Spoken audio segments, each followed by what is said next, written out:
Hello दोस्तों, नमस्कार, good morning, जय हिंद। आप सभी का स्वागत है मोबाइल पाठशाला के यूट्यूब चैनल पे। देखो दोस्त, हमने सिंपल इंटरेस्ट स्टार्ट किया है और बहुत ज्यादा सवाल एक तरह से नहीं कह सकते कि हम आते हैं सिंपल इंटरेस्ट से।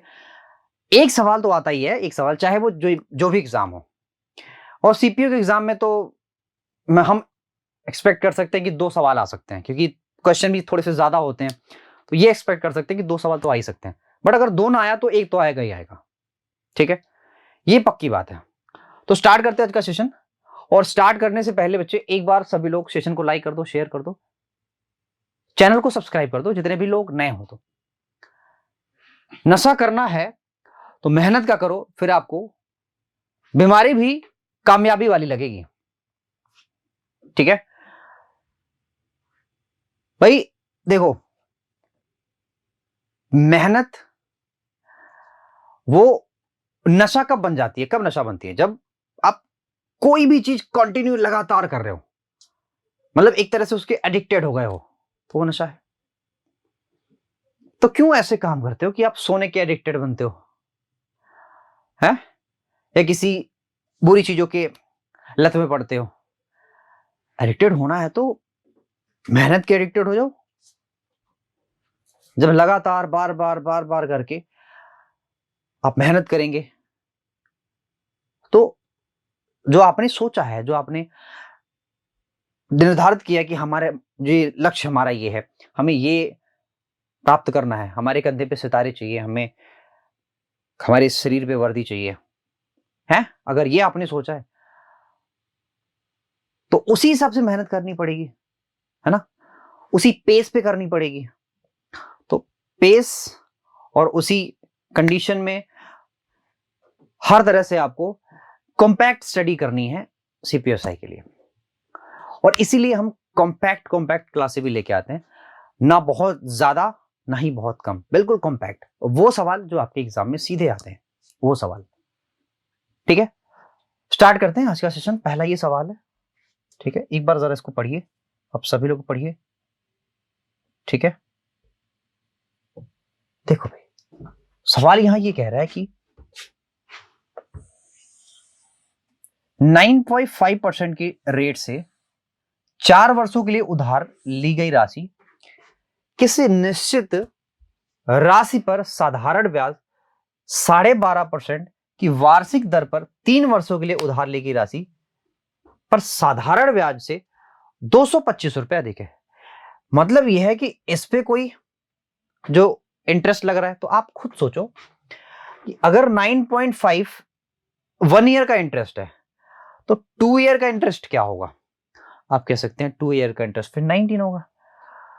आगे की 2 साल का सिंपल इंटरेस्ट क्या होगा?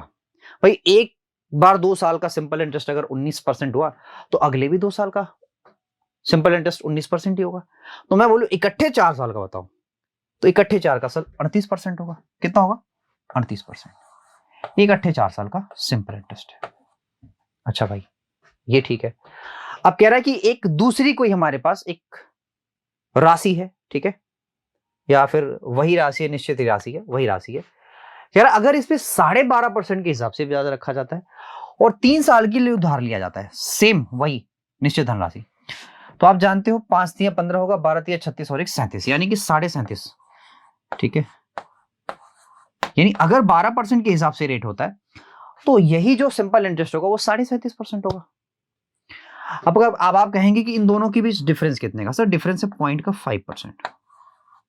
सर, पॉइंट का 5% अगर 225 है, तो हमें बताना है क्या? हमें बताना उधार ली गई राशि क्या थी, यानी कि द प्रिंसिपल। और प्रिंसिपल क्या होगा? प्रिंसिपल होगा 100%, है ना? तो 100% मैं कैसे कह रहा हूं भाई? करना यह है कि आप इसमें 2 का गुणा कर लो। फर्स्ट ऑफ ऑल आप इसमें 2 का गुणा, तो 2 का गुणा करोगे तो आएगा 1%, है ना? पता है ना आपको 1%, 5 दूना 10 मतलब 1%। और 2 का यहां गुणा करोगे तो कितना होगा? 450, यानी कि 450। अब 1% की वैल्यू इतनी, तो आप बताओ 100% की वैल्यू कितनी होगी? भाई 100% की वैल्यू इजीली है 450 और 2 जीरो और हो जाएगा, तो 45,000। कितना भाई? ये रहा डी वाला आंसर, 45,000। तो इजी है। अगर यहां पे कोई भी कोई एग्जैक्ट वैल्यू दी होती, हालांकि कभी कभी एग्जाम में दे भी देता है, आपको थोड़ा सा मिसगाइड करने के लिए एग्जैक्ट वैल्यू दे देगा और आपसे फिर भी वही चीज कराएगा। तो एग्जैक्ट वैल्यू को इग्नोर करना सीखना है। हालांकि इसमें नहीं था, लेकिन हो जाता है कभी कभी, एग्जैक्ट वैल्यू दे देता है। ठीक है, आगे बढ़ते हैं। अगला सवाल देखो। देखो ऐसे टाइप के सवाल हमने पिछले भी सेशन में लिए थे। सेम इसी टाइप का सवाल था। क्या था? साधारण ब्याज पर दी गई एक राशि 2 वर्षों के बाद 99,920, 5 वर्ष के बाद ये कितनी जाती है? 12,800। अगर बच्चे हम इन दोनों का डिफरेंस ले लें, इन दोनों का डिफरेंस ले लें, तो अगर इन दोनों का डिफरेंस लेंगे तो आप खुद बताओ। कल मैंने आपको बताया था कि इसमें, इस वाले में प्रिंसिपल भी शामिल होगा और बेटा 2 साल का, 2 ईयर का बेटा सीआई शामिल होगा, सॉरी एसआई शामिल होगा। क्या? एसआई, 2 साल का सिंपल इंटरेस्ट। और इसमें सर प्रिंसिपल तो इसमें भी होगा क्योंकि ये अमाउंट है, और 5 साल का बेटा इसमें एसआई शामिल है। क्या है? एसआई। एसआई जब मैं इन दोनों को डिफरेंस, जब इन दोनों की डिफरेंस लूंगा तो आप जानते हैं डिफरेंस में पी से पी कट जाएगा, और 2 साल के एसआई से बेटा 5 साल का एसआई घटाएंगे तो हमारे पास बचेगा 3 साल का एसआई, 3 ईयर का एसआई बचेगा। और ये कितना होगा? सर पहले आप घटा तो लो। देखो पहली बात तो सर यहाँ 800 है, ठीक है, ये हो गया। इसको अगर 10,000 बनाना है तो 80 और इसमें ऐड कर लो, ठीक है। और 10,000 और 12,000 के बीच 2,000 का डिफरेंस है, तो अब इन सभी को जोड़ लो। देखो जोड़ेंगे तो आएगा 80, यहाँ आएगा 8, यहाँ आएगा 2, तो बेटा 3 साल का ऐसा ही इतना हो गया। तो आप खुद बताओ कि 1 साल का ऐसा ही कितना होगा? सर 1 साल का ऐसा ही होगा 3 9 27, 3 6 18, 960। मैं कहूं कि 2 साल का ऐसा ही कितना होगा? सर 2 साल का ऐसा ही कितना होगा? 2 बस से गुणा कर दो, 2 छक्के 12 के 2 हो गया, दोनों 18 1920 रुपए, ठीक है। अगर 1920 रुपए है तो आप बताओ फिर कैपिटल क्या होगा, यानी कि प्रिंसिपल क्या होगा, या कैपिटल या प्रिंसिपल बोलो। तो मैं 2 साल का अगर इंटरेस्ट, 2 साल का अगर इंटरेस्ट इसमें से घटा दो तो प्रिंसिपल ही तो बचेगा। तो प्रिंसिपल यहां हो जाएगा 8,000 के। कितना हो जाएगा? 8,000 के। आपसे कह रहा है वार्षिक ब्याज बताओ। भाई हमें ये करना है कि 960 रुपया जो है ना, वो 8,000 का कितना परसेंट है, क्योंकि वार्षिक ब्याज 1 साल का ब्याज जो है वो 960 रुपए ही है। तो आपको क्या बताना है? Rate of interest. तो 3 जीरो देखो, 2 जीरो यहाँ, 1 जीरो यहाँ, ये तो कट गया, और 12 बट्ठे होता है 96, यानी यहां हमारा आ गया 12%। तो यहाँ पे 2 चीजें यहां से पूछी जाती हैं। पहली बात तो यहाँ पे अगर रेट पूछा गया तो 12% ही होगा, लेकिन कभी कभी रेट नहीं पूछा जाता, कभी कभी सिर्फ प्रिंसिपल पूछा जाता है। तो प्रिंसिपल निकालने के लिए हमें करना सिर्फ इतना होता है कि किसी भी एक एसआई को हम या तो 2 साल के एसआई को फाइंड कर लेते हैं, या तो 5 साल के एसआई को फाइंड कर लेंगे। 5 साल का एसआई फाइंड किया तो इसमें से माइनस कर देंगे, और 2 साल का एसआई फाइंड किया तो इस 2 साल के कंपाउंड, आई मीन जो आपका अमाउंट है उसमें से माइनस करेंगे। ठीक है, ठीक है। अगला सवाल है नेक्स्ट। यहां 2,60,000 की धनराशि पर 12% की ब्याज का उपयोग स्कूल में हर वर्ष समान मूल्य की किया जाता है। ठीक है बेटा, यानी कि आपसे कह रहा है 12% ब्याज का उपयोग स्कूल में हर वर्ष समान मूल्य की 24 छात्रों को छात्रवृत्ति प्रदान करने के लिए बेटा किया जाता है।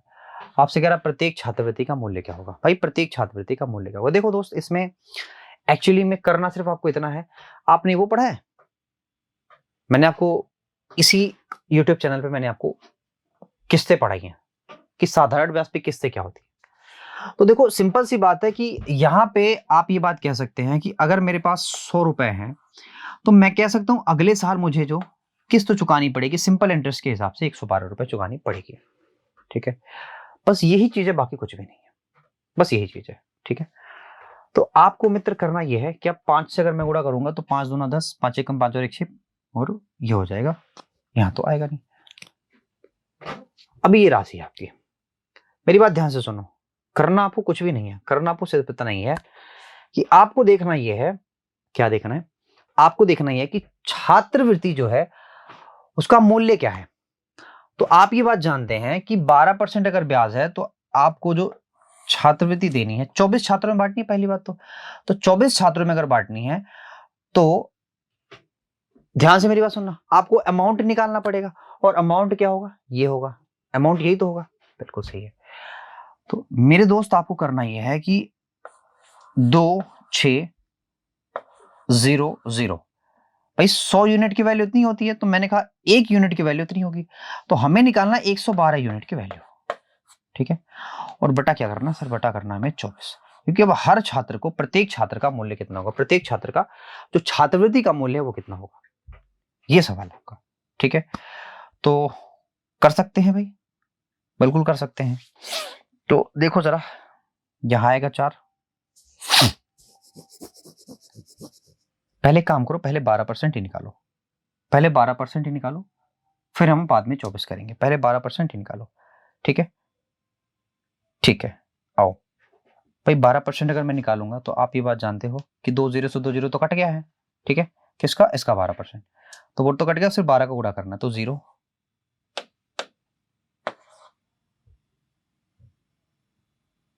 ठीक है, आओ यहां 0, यहां हो जाएगा। आप ऐसे ही लिख दो, कोई दिक्कत नहीं है, ऐसे ही लिख सकते हो, कोई प्रॉब्लम नहीं है, क्योंकि अभी हमें काटना है, अभी हमें काटना है, अभी और भी काम करना है, तो आप इससे काम चला सकते हो, कोई प्रॉब्लम इससे नहीं। अब करना है हमें यह है कि इसी चीज को हमें क्या देना है, इसी ब्याज को हमें क्या देना, 24 छात्रों में छात्रवृत्ति के रूप में बांटना है। तो यहां से हम ये भी कर सकते हैं, देखो जरा, 24 से हम क्या कर सकते हैं भाग, इसी ब्याज को ही बांटना है छात्रवृत्ति के रूप में, और ये आपकी क्या है, ब्याज है, इसी को आपको बांटना है 2400 छात्रों में, किसमें, सॉरी 24 छात्रों में, 24 नहीं 24 छात्रों में, तो 12 दूना 24 होगा, यहां हो जाएगा 2 के, और यहां काटेंगे तो बेटा आएगा 1300। ठीक है, तो हर एक छात्र को कितने मिले, 1300, कितने मिले, 1300। मतलब ये वाला आपका एक प्रिंसिपल था, इस पे जितना इंटरेस्ट मिलेगा यानी 12% के हिसाब से, वही जो इंटरेस्ट होगा वही आपको क्या दिया जाएगा, छात्रवृत्ति के रूप में बांटना पड़ेगा। तो इंटरेस्ट ये रहा, इसको हम 24 छात्रों में बांटेंगे तो आएगा 1300। ठीक है, ठीक है ना। नेक्स्ट अगला कह रहा है कि एक निश्चित 7 वर्षों के लिए, ये सी संज्ञा राशि है, राशि मतलब होता है द कैपिटल और द, ठीक है, अमाउंट, 7 वर्षों के लिए और 12 वर्षों के लिए साधारण ब्याजों का अंतर कितना होता है। ठीक है भाई, हमें तो कोई फर्क ही नहीं पड़ता, हमें क्या फर्क पड़ता अगर मैं इन दोनों को माइनस कर दूं, क्योंकि कह ही रहा है कि साधारण ब्याजों का जो अंतर होगा, ठीक है, वो कितना होगा, वो 2500 होगा। तो भाई हमें ये पता है कि इन दोनों का मतलब, हमें 5 साल का एसआई, 5 साल का एसआई, 5 साल का एसआई क्या होगा, वो दिया है 2500, हमें इसमें कुछ करने की जरूरत नहीं है। ठीक है, तो आप ये बात जानते हो, 1 साल का एसआई कितना होगा सर, 500, ये 1 साल का एसआई है, 1 साल का एसआई है। अच्छा जी, आपसे कह रहे हैं यदि ब्याज की दर 10% वार्षिक हो तो राशि की गणना करिए, यानी कि हमें क्या गणना करना है, हमें अमाउंट चाहिए। ठीक है, हमें अमाउंट चाहिए, तो रेट आपको दे दिया है, तो आपको ये बात पता होनी चाहिए कि अगर इसको हम फ्रैक्शन में चेंज करें तो आएगा 1/10, यानी कि 10 हमारे पास क्या है भाई, सिंपल सी बात है, 10 हमारे पास हमारा प्रिंसिपल है, और हमारा जो इंटरेस्ट है ना, इंटरेस्ट ये बेटा है 1, ऊपर वाला इंटरेस्ट होगा। मैं क्या फाइंड करना चाहता हूं, मैं 1 साल का इंटरेस्ट, तो बेटा 1 यूनिट की वैल्यू है 500, तो आप बताओ फिर 10 यूनिट की वैल्यू कितनी होगी सर, 10 यूनिट की वैल्यू होगी 5000, और 10 यूनिट किसको रिप्रेजेंट कर रहा था सर, 10 यूनिट रिप्रेजेंट करता प्रिंसिपल को, समझ रहे, बात ही खत्म है सारी।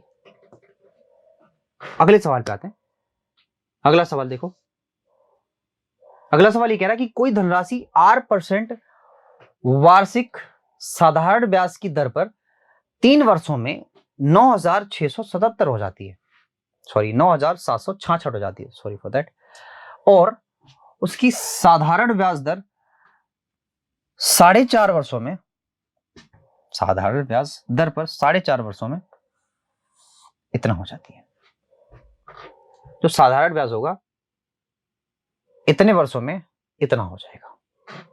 ठीक है, तो कह रहा है आर का मान बताओ, क्या कह रहा है, आर का मान।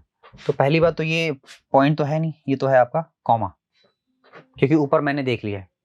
ठीक है, तो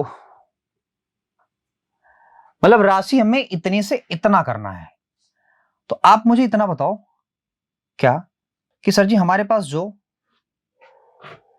मेरी बात ध्यान से सुनना, हमारे पास जो आरटी होता है वो क्या होता है सर, RT% हमें पता है कि सर ये होता है इंटरेस्ट, यानी कि सिंपल इंटरेस्ट। तो सिंपल इंटरेस्ट मिलेगा कैसे सर, जब तक हम कैपिटल से, मतलब 3 वर्षों में इतना हो जाती है। अच्छा ठीक है, आ जाओ, मेरी बात ध्यान से सुनो। अभी हमें सारे के सारे क्या पता है, हमें सारे के सारे अभी पता है आप अमाउंट, सारे के सारे में अमाउंट पता है।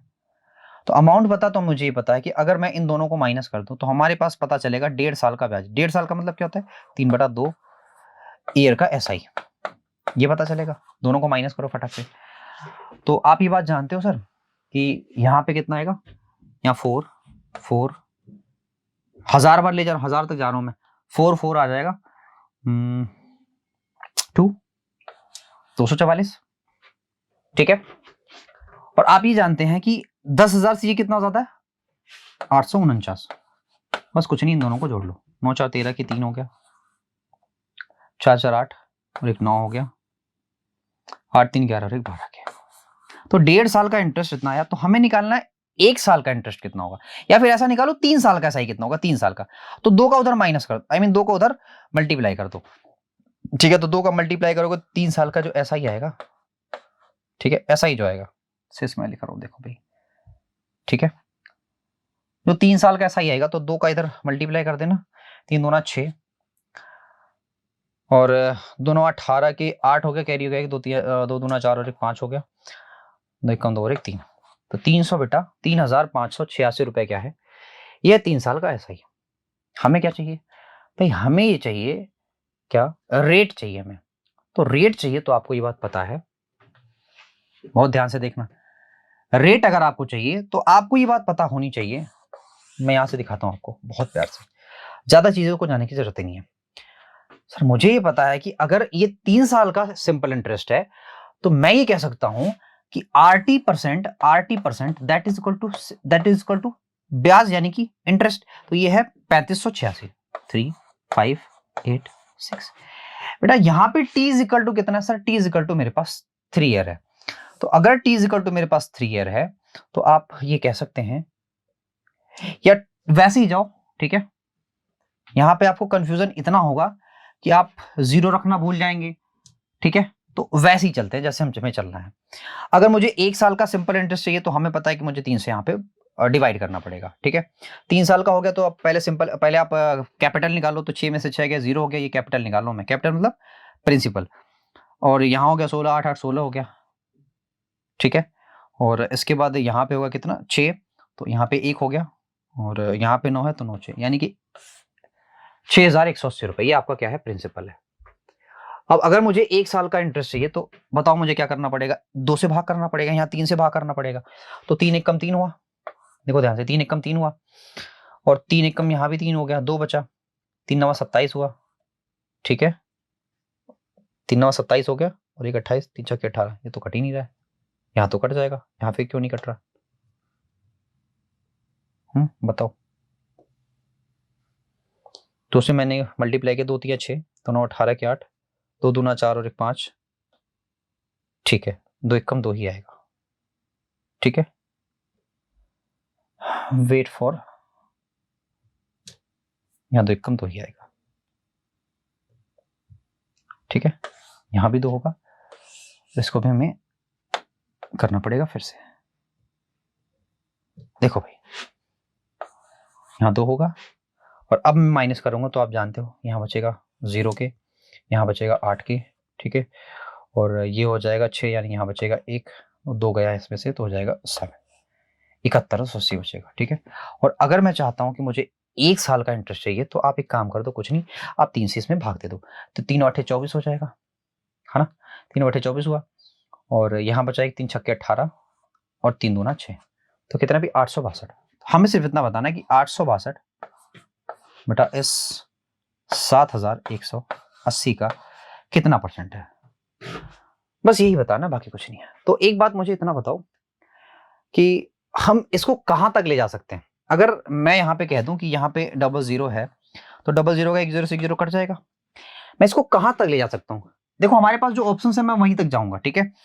मैं एक काम करता हूं, अगर मेरा 8 से ये नंबर पूरा कट जाता है, आई मीन 5 से अगर कट जाता है, तो 5 से मैं सबसे पहले, सॉरी मेरी बात सुनो ध्यान से, हमें ये पता है कि हमें हमारे पास 0 चाहिए, लास्ट डिजिट 0 चाहिए। लास्ट डिजिट अगर 0 चाहिए तो हमें करना इतना है कि हमारे पास कोई भी ऐसा नंबर होगा, कोई भी ऐसा नंबर होगा, जो भी नंबर होगा, वो लास्ट में जीरो देने वाला होना चाहिए, ठीक है। और लास्ट में जीरो कौन कौन दे सकता है? लास्ट में जीरो वही दे सकता है जिसके पास लास्ट में 5 हो। तो पहली बात तो ये वाले ऑप्शन कट गए, पहली चीज। अब दूसरी चीज हमें चेक करना है कि ये ऑप्शन है कि ये ऑप्शन, तो हमें ये देखना है कि 9 बार जाने में भाग चला जाएगा कि 8 बार जाने में भाग चला जाएगा, सिर्फ इतना ही बारे में देखना है। हमें ये पता है कि 8 बार जाएगा तो हम ये वाला ले लेंगे आंसर, और 9 बार वाला जाएगा तो हम ये वाला आंसर ले लेंगे, सिर्फ इतना ही हमें देखना है बस। हमने इतना इसलिए काट दिया क्योंकि हमें जीरो चाहिए, जीरो कौन देगा? 5 देगा, ठीक है। क्योंकि ये 8 है तो लास्ट डिजिट जब 4 से आप मल्टीप्लाई, आई मीन 8 से 5 में मल्टीप्लाई करोगे तो 8 पंजे 40 होगा, जीरो दे देगा। हमें सिर्फ जीरो से मतलब है। अब जरा देखो, क्या मैं 9 का मल्टीप्लाई करूं, इससे ज्यादा आएगा कम आएगा? तो 9 से करो तो 9 8 होगा 72 के 2 कैरी 7, 9 1 9 हो गया, और 9 16 के 6 होगा कैरी हो गया, ठीक है। और यहां देखना जरा, 9 8 9 7 63 हो गया, ठीक है। और 63 और 1 64, तो देखो भाई ये 64 हुआ यहां पे, मतलब अभी भी कुछ ना कुछ कम ही रह गया, बात समझ रहे हैं? कुछ ना कुछ कम रह गया, लेकिन अगर और ज्यादा ले जाएंगे तो और ज्यादा जाएगा। तो बच्चे यहां से आप क्या करो, काट दो, जो भी आएगा आंसर वो मेरा 9 से एबव ही आएगा, 9 से एबव ही आएगा, 9 से कम नहीं आएगा, 9 से एबव ही जाएगा, ठीक है। चलो, तो हमने इसको पूरा कैलकुलेशन इसलिए नहीं किया क्योंकि हमें पहाड़ा तो उसका आएगा नहीं, है ना। तो हमने इस हिसाब से अपना आंसर, आई मीन उसको काटने के लिए मैंने क्या किया, अपने सेंस ऑफ ह्यूमर का इस्तेमाल किया। आपको भी वही करना है, ठीक है। चलिए नेक्स्ट है 5,000 रुपए की राशि 15% वार्षिक साधारण ब्याज की दर पर निवेश की जाती है। यह राशि कितने समय में 6500 हो जाएगी? तो ये तो बड़ा सिंपल है, ये तो बहुत सिंपल सवाल है भाई। करना ही है आपको कि 15% के हिसाब से आपको टाइम निकालना है। तो 1500 आपका सिंपल इंटरेस्ट है, 5,000 आपका क्या है? कैपिटल है, रेट है आपका 15% इंटू टाइम आपका कितना है? टाइम ही तो आपको निकालना है, और बटा 100 हो जाएगा। तो आप बात जानते हो, तो बटा अगर 100 होगा तो ये तो कट गया, डबल जीरो, 15 से बेटा 15 भी कट गया, इस जीरो से बेटा ये जीरो भी कटेगा, बच गया सिर्फ 10। तो 5 दूना 10 हो जाएगा, टी इज इक्वल टू कितना हो जाएगा? 2 ईयर। कितना हो जाएगा? 2 ईयर, 2 ईयर, ठीक है। नेक्स्ट अगला सवाल है, कह रहा है एक आदमी ने साधारण ब्याज की 5% दर पर 2400 रुपए और 9% पर 5400 रुपए निवेश किया। 6 वर्ष बाद उसे अपने निवेश की कितनी राशि प्राप्त होगी? ठीक है, ठीक है। देखो भाई, 5% पर 2400 रुपए और 9% पे बेटा 5400 रुपए निवेश किया। 6 वर्ष बाद कह रहा है, 6 वर्ष बाद कह रहा है कि उसे कितनी राशि प्राप्त होगी। तो सिंपल सी बात है, 6 वर्ष बाद 30% ब्याज इस पे मिलेगा, इसका मतलब इसका 130% हो जाएगा। तो 24 का क्या निकाल लो, सीधे सीधे 130%, ठीक है। डबल जीरो काट दो तो यहां हो जाएगा 0, 13 चौक के 52 के 2 हो गया, 13 दूना 26 और 5 कितना होता है? 31 के, ठीक है। ये हो गया 3120। ये वाली वैल्यू कितनी होगी भाई? ये वाली वैल्यू होगी 9 छक्का 54 यानी 154%। तो 154 इंटू 54, बस इतना आपको करना है, बाकी कुछ नहीं। तो 54 का आप गुणा करना चाहते हैं कर लीजिए, हम यूनिट डिजिट से वैल्यू निकालेंगे। 4 चौके 16 यानी कि लास्ट में 6 होना चाहिए भाई, लास्ट में 6 होना चाहिए। चलो ये भी ठीक है, तो मल्टीप्लाई करूं, करना पड़ेगा। 4 चौके 16 के 6 हो गया, कैरी हो गया आपका 1, 4 पंजे 20, 4 पंजे 20 दूना 40 हो गया, 40 और 1 41 के 1 हो गया, ठीक है। यानी कि 3 आएगा लास्ट में, ये भी ठीक है। चलो अब यहां पे देखो, 4 एकम 4 हो गया, 5 पचे 25 हो गया, 25 4 होता है 29, 29 और 4 कितना होगा? 33 के 3 हो जाएगा, ठीक है। तो यहां देखना, ये जब जुड़ेगा तो आएगा 3 और 1 4 के। 4 कहां है बेटा? 4 सिर्फ इसमें है, 4 इसमें नहीं है। तो हमारा आंसर कौन सा हो जाएगा? पहला वाला। तो ये मैंने क्या किया, लास्ट के 3 डिजिट से आंसर निकाला, 4 3 और 6 से, है ना। देखो यहाँ पे 1 6 है, लेकिन इससे जब जुड़ेगा तो बेटा यहां भी आ जाएगा क्या? 4, 3 और 1 4। भाई ये सवाल ना अगला बहुत प्यारा सवाल है, इसको जरा देखो। कोई व्यक्ति अपने बेटे बेटी पत्नी के नाम पर 1,05,750 रुपए की धनराशि साधारण ब्याज पर इस प्रकार जमा करता है, इसको बांट के जमा करेगा, मतलब अलग अलग बांट के, और कह रहा है इस प्रकार जमा करता है कि 3 वर्ष 4 वर्ष 5 वर्ष बाद इनके जो साधारण ब्याज प्राप्त होते हैं ना वो समान है, यानी कि ब्याज समान प्राप्त होते हैं।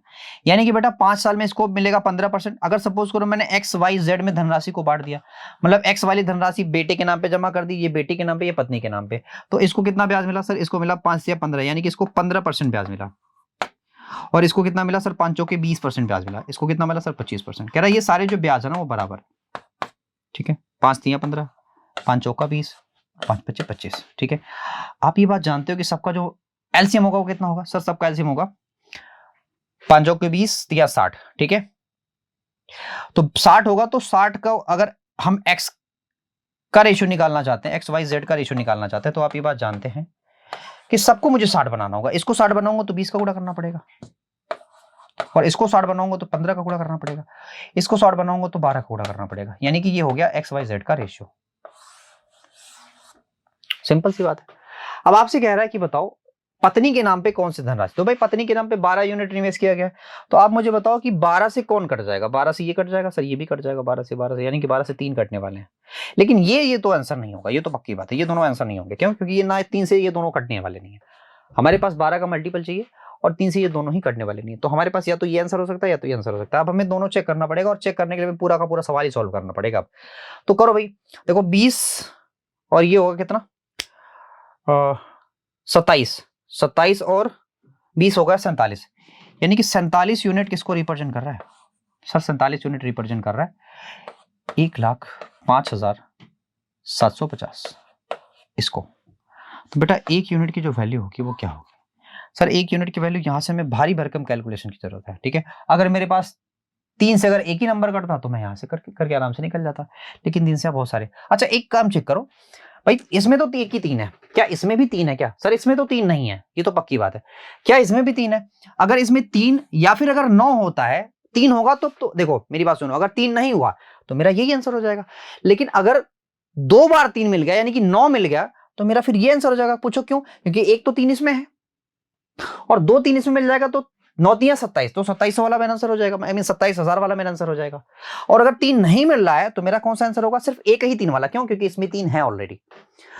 तो कैसे चेक करें भाई? एक काम करो, डिजिट का सम कर लो, डिजिट का सम कर लो। अगर डिजिट का सम 9 से कट जाता है तो इसका मतलब है इसमें 9 है, 3 से कट जाता है तो इसका मतलब इसमें 3 है, ठीक है। समझ में आई बात? तो करो, यानी कि 6, तो 6 हो गया, तो ये अच्छा चलो 6 हो गया, और यहां हो गया 6 6 5 11 11 7 18। बेटा इसमें 18 है, ये 18 इसका सम आ रहा है, तो 18 का मतलब क्या सर? ये 9 से कट जाएगा। अगर 9 से कट जाएगा तो इसमें 9 है, और अगर 9 है तो आप कह सकते हैं सर जी अगर 9 है तो एक तो 9 इसमें है, तो हमारा जो आंसर होगा कितना होगा? वो 2 9, मतलब 2 बार 3 तो इसमें है और एक 3 इसमें है, तो 3 3 9 3 27, तो कौन सा मेरा आंसर होगा? 27, ठीक है, बिना किसी कैलकुलेशन के। अगला सवाल नेक्स्ट। 99,000 की राशि 12.5% वार्षिक ब्याज की दर से 9 महीने का साधारण ब्याज कितना होगा?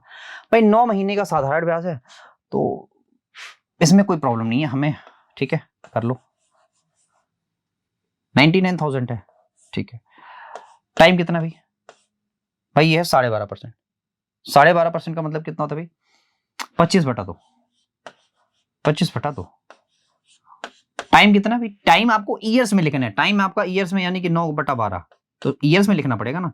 और आप जानते हैं बटा 100 भी करना पड़ेगा, हाँ है ना, ठीक है। तो ये तो गया, ये तो गया, ये तो भैया गए। अच्छा जी, 3 चौके 12, यहां तो 4 हो गया, ठीक है। और हमें बेटा हमें कोई ऐसा दिख नहीं रहा कि जो इसको भी काट दे इसको भी काट दे, लेकिन एक चीज हमें दिख रही है। क्या? अब ध्यान से मेरी बात समझिएगा, ध्यान से मेरी बात समझिएगा। ये सारा कैलकुलेशन का खेल है, तो यहां तो 3 बचा है, ठीक है। यहां से अगर मैं 9 निकाल लूंगा तो 9 3 27 होगा, 27 गुणा 25 और गुणा 10 बटा, मैंने क्या किया? मैंने यहां से 9 उठा लिया, 9 3 27 कर दिया, यहां 25 को रखा और ये वाला 0 10 कर दिया, यहां हो जाएगा 4 दूना 8 के। समझ रहे हैं मेरी बात? सर बिल्कुल समझ रहे हैं। आप एक काम करिए, यहां पे 2 3 बार है, तो एक काम करते हैं 3 बार 5 का गुणा करते हैं, तो 3 बार 5 का गुणा करेंगे तो भी ज्यादा हो जाएगा। काम करो 8 से भाग ही दे दो, छोड़ दो बाकी चीजें। तो देखो भाई 25 से अगर गुणा करेंगे तो 25 सत्ते कितना होता है? 175, 175 क्या होता है भाई? 5 और कैरी हो गया 17 के। ठीक है, 25 दूना होता है 50, 17 कितना होगा 67, 67 के।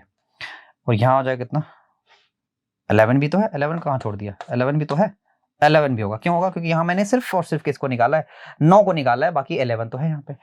तो ये हो जाएगा 0, यहाँ हो जाएगा 11 के अपॉन 8 के। एक बार फिर से करो मल्टीप्लाई। तो 11 से मल्टीप्लाई करना तो बहुत आसान है। कैसे भाई, 0 5 7 5 12 के 2 कैरी हो गया 1। ठीक है, 7 और 6 कितना होता है 13, 14 के 4 हो गया, 6 और 1 7। तो बेटा ये हो गया आपका मल्टीप्लाई। करना क्या भाई, 8 से में भाग देना है। 8 से क्या करना, भाग देना। ठीक है, 8 से भाग देना तो हो जाएगा। देखो 8 9 72 क्या होगा, यानी कि 9000 समथिंग आंसर आएगा। तो 9000 तो है हमारे ऑप्शन में, लेकिन ये वाला आंसर नहीं होगा। चलो 25 भी है, चलो पूरा काटना पड़ेगा। 9 8 72 हुआ, 2 बचा 22 हुआ, 9 दूना 18 हुआ। तो क्या ऐसा कुछ है 92, बिल्कुल है, 2 जगह है, पूरा काटना पड़ेगा क्योंकि एक ही जगह दिया हुआ, सारा चीज दिया हुआ है। 9 दूना 18, 4 बच गया, और 45 9 बचे 45 हो जाएगा 5 के। अरे 9 से थोड़ी काट रहे हैं हम, 8 से काट रहे हैं, सॉरी। मेरी बात ध्यान से देखो, 8 से काट रहे हैं ना, तो 8 9 72 हो गया, 2 बचा। ठीक है, 8 दूना 16 हो जाएगा, 8 दूना 16 के। ठीक है, तो 6 बचा, यानी कि यहाँ 65 हो गया। तो अब 8 हटा हो जाएगा 64 के, बचेगा यहाँ पे 1, 8 कम हो जाएगा 1 के, पॉइंट बचेगा 25 होगा। ठीक है, तो 9281.25। तो कहाँ पे है भाई, ये रहा 9281। ठीक है, तो पूरा कैलकुलेट करना पड़ा। आज का ये सबसे इजी सवाल है। ठीक है, मुझे तो नहीं लगता इस सवाल को बनाने में किसी को दिक्कत होगी। भाई कह रहा है कि मूलधन के 45% के बराबर क्या है, साधारण व्यास। तो हम एक काम करते हैं, इसी का निकाल लेते हैं फ्रैक्शन। क्या निकाल लेते हैं भाई, फ्रैक्शन निकाल लेते हैं। तो फ्रैक्शन निकालने के लिए आप क्या करेंगे सर, फ्रैक्शन निकालने के लिए मैं करूंगा इतना कि इसको मैं लिख सकता हूं 9/20, है ना। तो ये मेरा हो जाएगा प्रिंसिपल और ये हो जाएगा मेरा इंटरेस्ट, है ना, इंटरेस्ट होगा। अच्छा जी, तो इसका मतलब ये है कि 9/20 जो मेरा होगा उसको हम बोलेंगे ऐसा ही अपॉन प्रिंसिपल। तो आगे क्या होता है भाई, ऐसा ही अपॉन प्रिंसिपल, तो यहां हो गया। तो यहां लिखेंगे आर टी। आर का मतलब क्या होता है 9 ईयर। टी सर, टी हमें नहीं पता है। अच्छा आर हमें पता है, सॉरी टी पता, आर नहीं पता है। तो अपॉन 0 भी तो होगा, आई मीन 00 तो होगा। तो 20 चौके 80, सॉरी 20 पंजे 100। यार मैं अभी क्या लिख रहा हूँ, 20 पंजे 100 क्या होगा, 20 पंजे 100 होगा, यानी कि यहाँ 5 हो गया और 9 से 9 कट गया। तो आर की वैल्यू क्या हो जाएगी भाई सब 5%। तो हमसे पूछ रहा था, रेट ही पूछ रहा था ब्याज की दर। तो ब्याज की दर कितनी होगी 5%। ये है, ये आज का सबसे इजी सवाल था। तो आज इतना ही रखते हैं, मिलते हैं आपसे अगले लेक्चर में। Thank you, take care, bye bye.